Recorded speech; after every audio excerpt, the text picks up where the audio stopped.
Just do something to tell you who I am, you know? Yeah. Working in the fitness equipment industry, one of the most challenging things that manufacturers were always trying to come up with was the perfect ab machine.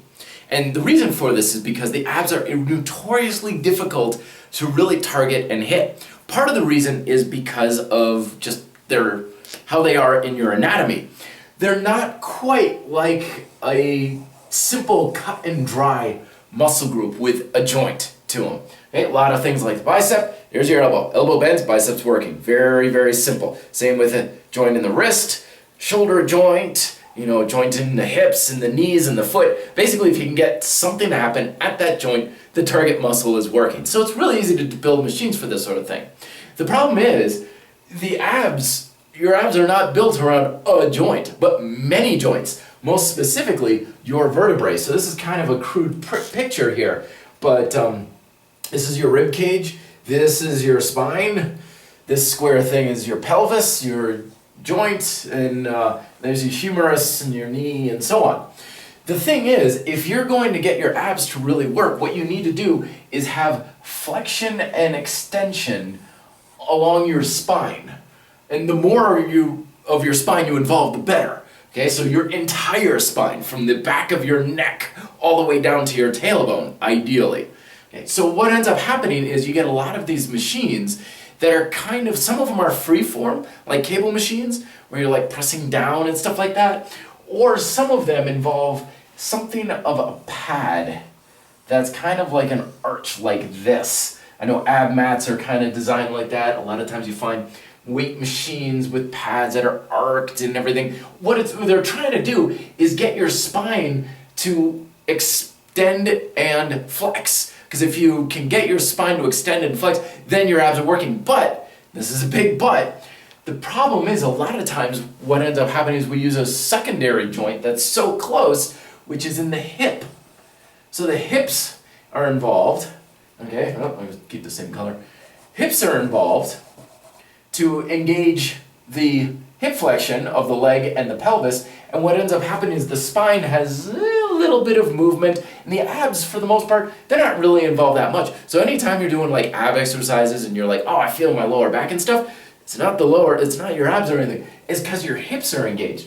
And the problem we're facing with modern living is we sit so much, we've literally forgotten how to use our abs. We have no idea how to do this, but we still have to get up out of a chair or step upstairs. So as a result, our mind has taken the hip flexors as our dominant flexion muscle, and the abs are, they're just not really in the picture anymore. So this is the challenge that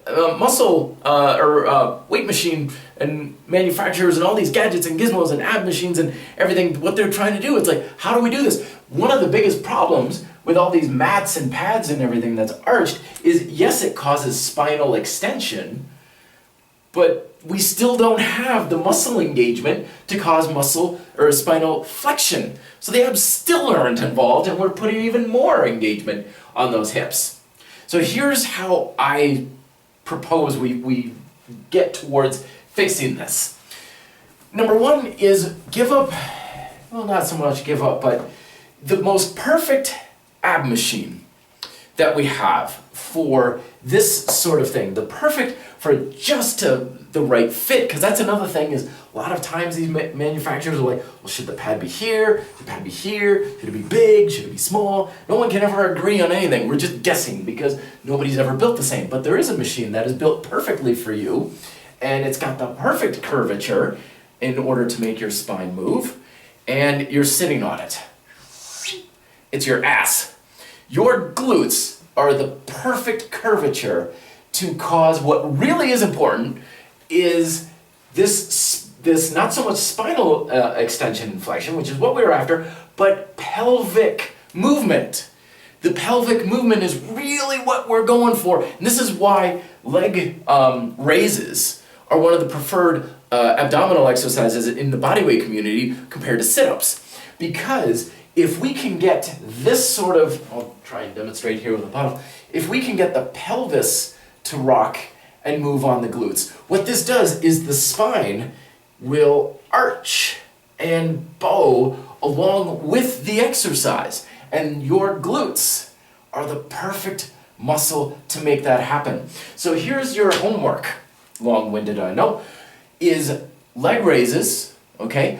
And I'll make a video on this too tomorrow in the gym, but keep your legs really close together and try and make the entire point of your ab training the point of taking your hips and moving them so that different parts of your glutes are on the floor at any time. So when the legs are down, your feet are down, the lower part of your glutes are pressing in the floor, your back is arched. Okay? When you lift on up, the tension comes to the middle when it's about halfway up, and then when your legs are up, here like this, you're pressing here onto the tailbone or maybe even slightly coming off the floor.